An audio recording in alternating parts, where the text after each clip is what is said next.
안녕하십니까. 2024년 2월 23일 최병무의 팩트 시작하겠습니다. 자, 민주당 공천대란에 휩싸였죠.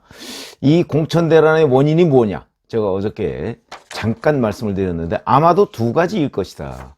그러니까 이른바 이재명 대표의 강성 지지층인 개딸들의 영향력이 여론조사에 엄청난 기능을 하고 있다 하는 분석이 있을 수 있고, 그 다음에 여론조사 이 자체가 믿을 수 없다. 이런 두 가지 분석이 있을 수 있는데 저는 뒷부분에 더 비중을 두고 있다. 이렇게 말씀을 드린 적이 있고요. 제가 오래전부터 그럴 가능성, 여론조사 마사지라고 이제 흔히 정치부 기자들 사이에서 운이가 되는 그런 가능성을 얘기를 한 적이 있습니다. 그러나 저도 그걸 뚜렷하게 증거를 잡아서 얘기할 수는 없는 거죠. 왜 그러냐면 그런 의심은 드는데 이 의심이 어떤 검찰 수사나 이런 걸 통해서 확인되듯이 그렇게 명백하게 확인되는 게 없기 때문에, 왜 관련 자료는 그 사건이 끝나자마자 바로 없애버리거든요. 그게 각 정당들의 관행입니다. 떳떳하다면 왜 없앨까요? 저는 그냥 기자로서 당연히 그런 의문을 제기하는 건데, 그러니까 증거는 없습니다. 그러나 과거의 취재 경험이나 요즘에 이런저런 얘기들을 종합해보면, 이 여론조사라는 게 그렇잖아도 불신을 받는데, 정당의 의뢰를 받는 여론조사는 특히 더 그렇다. 그거는 여러 가지의 정황들은 있습니다. 근데 이번에도 여지없이 그런 의혹에 휩싸였다. 특히 민주당이 그렇다. 이렇게 말씀을 드릴 수밖에 없는데, 우선 이번에 경선 관련한 업체를 선정하는데 김병기 당 수석 사무부총장, 이 사람은 공천관리위원회 간사도 겸임하고 있습니다. 이 사람이 관여한 것이 거의 틀림없어 보입니다. 이 사람이 왜 관여를 했을까요? 그것도 뒤늦게. 자, 애초에는 유앤미 리서치, 우리 리서치, 티브리지 이렇게 세 곳, 저는 다 못 들어본 데입니다만은, 하여튼 이 세 곳이 경선 여론조사 업체로 선정이 됐다고 합니다. 그게 2월 초입니다. 이게 이제 경선은 ARS로 하죠. 무선 자동응답전화. 자동응답전화 이걸로 하는데, 여기서 이제 이 공모 결과를 발표를 했는데 바로 다음 날 한 업체가 추가가 됐습니다. 왜 추가가 됐을까? 그러니까 3개 업체가 발표가 됐는데 다음 날 4개 업체로 늘어난 겁니다. 당 관계자들, 동아일보에 따르면 당 관계자들이 김병기 의원이 아니 왜 리서치 DNA가 빠졌냐 이렇게 선관위 쪽에 항의를 하고 하루 뒤에 추가됐다. 이 리서치 DNA라는 데가. 그러니까 결국 김병기 공관의 간사가 지시를 해서 하나를 추가했다. 이런 얘기밖에 안 되는 거거든요. 자, 근데 여기에 대해서 김병기 부총장이 이렇게 얘기합니다. 리서치 DNA가 부당하게 배제됐다고 들어서 절차대로 하라. 이렇게 의견을 전달했고, 다음날 추가로 선정됐다고 들었다. 이렇게 주장을 합니다. 자, 근데 여기에 또 하나 이상한 일이 벌어집니다. 바로 지난 21일이죠. 당 경선관리 선거관리위원장인 정필모 의원, 비례대표입니다. 돌연 건강상 이유로 사의를 표명합니다. 정필모 의원은 기자 출신이고 언론사 입사 순서대로 따지면 저하고 동기입니다. 회사는 다르지만 같은 해에 언론사에 입사했다 이거죠. 그런데 건강상의 이유로 그럽니다. 글쎄 제 나이가 돼서 아플 수도 있죠. 그러나 왜 갑자기 경선 여론조사를 하기 직전에 아플까요? 그것도 한 60대 중반밖에 안 됐는데? 좀 이상하죠? 그러니까 이것도 제가 정필모 의원한테 직접 전화해 본 게 아니기 때문에. 자, 어찌됐든 간에. 그런데 이 리서치 DNA라는 데가 자격 미달업체다, 또 이런 주장도 당내에서 나옵니다. 무슨 얘기냐면 2022년 지방선거 당시에 여론조사를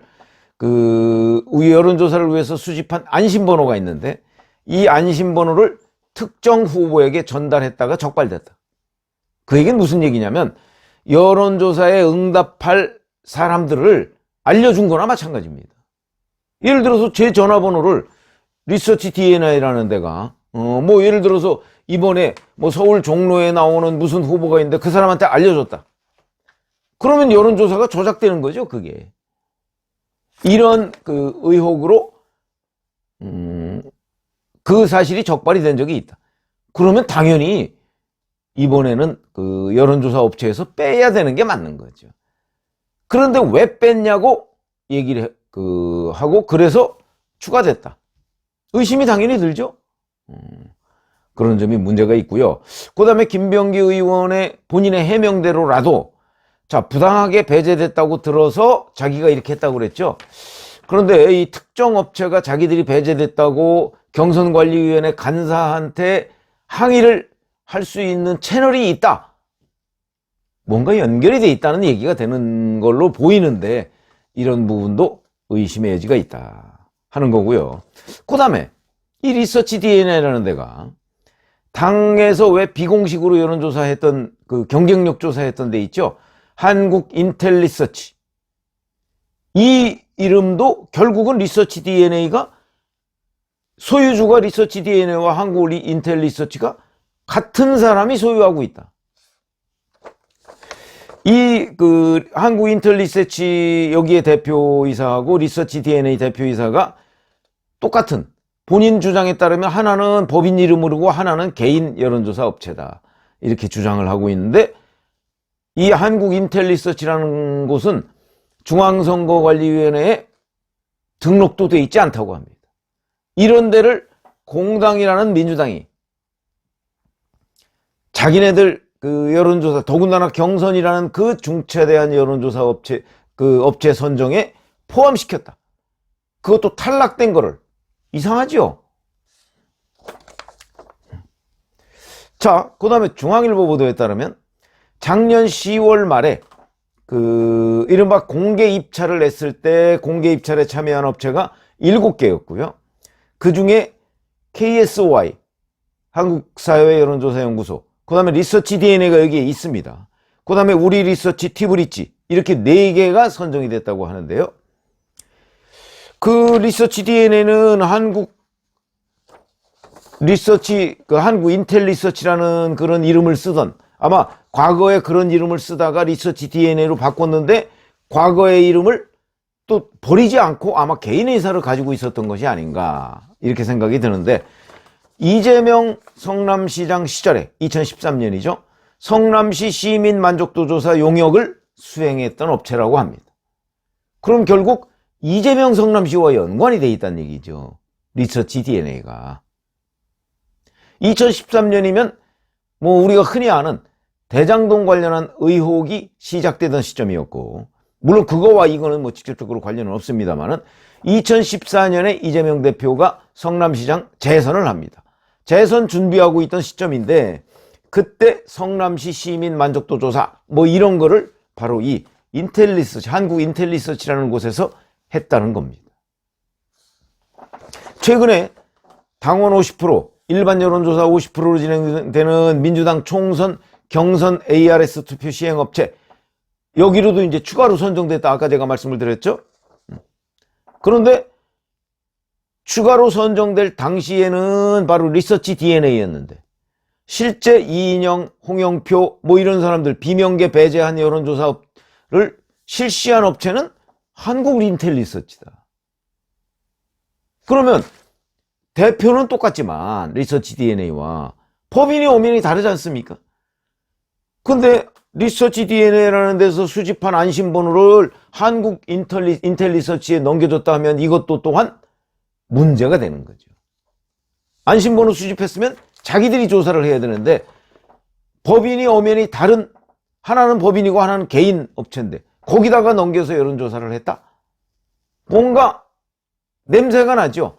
그걸 제가 조작했다고 얘기를 할 근거는 없지만 뭔가 이상하다.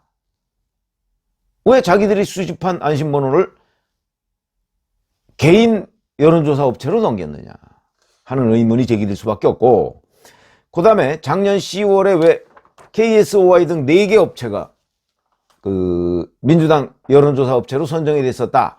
그거하고 올해 2월에 선정된 거하고는 다른 겁니다. 근데 그때 바로 전 경기연구원 경영부원장이라는 장형철이라는 사람이 KSOI 컨설팅 본부에 합류를 합니다. 이것도 이상하죠? 경기연구원, 이게 이재명 경기도지사 시절입니다. 이재명의 핵심 멤버가 왜 여론조사 기관에 합류를 하죠? 갑자기? 이상하죠. 이건 마치 백현동 로비, 김인섭 씨가 백현동 용도 변경이 이루어지기 전에 바로 그 시행업체에 들어간 거하고 아주 유사해 보입니다. 그렇죠? 구조가 아주 유사해 보입니다. 그래서 장형철이라는 사람이 KSY 그 컨설팅 본부에 합류를 했는데, 이 사람은 누구냐 그러면 이재명 성남시장 시절의 비서관이었고 성남 원년 멤버 중에 한 사람이다. 그리고 이재명 대표가 대선 후보 시절에 2021년 정진상 대표실 정무부실, 이때는 대표실이 아니었죠. 정진상 씨하고 같이 당 선대위 비서실 부실장이 핵심이다. 제가 그런 말씀을 드린 적이 있는데 부실장을 한 사람입니다. 그러니까 전형적인 이재명 대표의 핵심 측근 중에 한 명이 여론조사 기관에 들어간 겁니다. 작년 10월 이 KSOI가 여론조사 업체로, 민주당의 공식 여론조사 업체로 선정되는 그 시점에 들어간 겁니다. 왜 들어갔을까? 이런 부분에 대한 언론사의 추가 취재가 있어야 되는 것 아니냐. 제가 왜 자꾸 이런 말씀을 드리냐면, 문학진 전 의원, 경기 광주시 을 출마를 준비 중이었는데 이재명 대표로부터 전화를 받았다고 했죠. 근데 이재명 대표가 형님 꼴찌했대요, 이렇게 얘기를 했다고 했습니다. 그래서 그 문제를 자기가 어디서 꼴찌냐, 내가 의뢰한 여론조사하고 완전히 다르다 그러면서 안규백 전략공천 공관위원장한테 여론조사 한 적이 있느냐 얘기했더니 없다 그러면서 안규백 위원장이 혹시 경기도 팀이 그거 아마 기억하시는 분 계실 겁니다. 그럼 안규백 위원장은 경기도 팀에서 여론조사를 했다는 사실을 알고 있는 거죠. 그럼 그 경기도 팀은 뭘까요 도대체? 이걸 보면 저는 경기도 팀이라는 데가 있는 것으로 보입니다.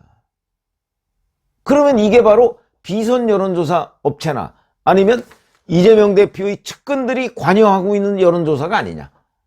그렇다면 그걸 어떻게 믿을 수가 있느냐.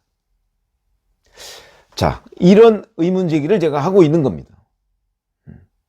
곳곳에서 지금 의문의 여론조사 업체들이 등장을 하고, 또 뭐 그게 공식적인 여론조사 업체라 할지라도 또 그 선정 과정에도 이재명 대표나 이재명 대표의 주변 사람들이 뭔가 계속 관여하고 있다는 의혹이 생기고 있는 겁니다. 이걸 우리가 어떻게 봐야 될까요? 왜냐하면 여론조사 마사지라는 것의 의혹은 지난 수십 년간 늘 있어 왔는데, 이번에는 특히 이재명 대표 주변에서 그런 일이 있다. 그러면 과거보다 의혹이 더 커지는데 지금 누구도 규명할 방법은 없는 거죠. 이거는 아마 이 경선 여론조사가 끝나기 전에 뭐 혹시 수사기관이 압수수색을 해서 가져다가 다 조사해보면 혹시 모르겠습니다.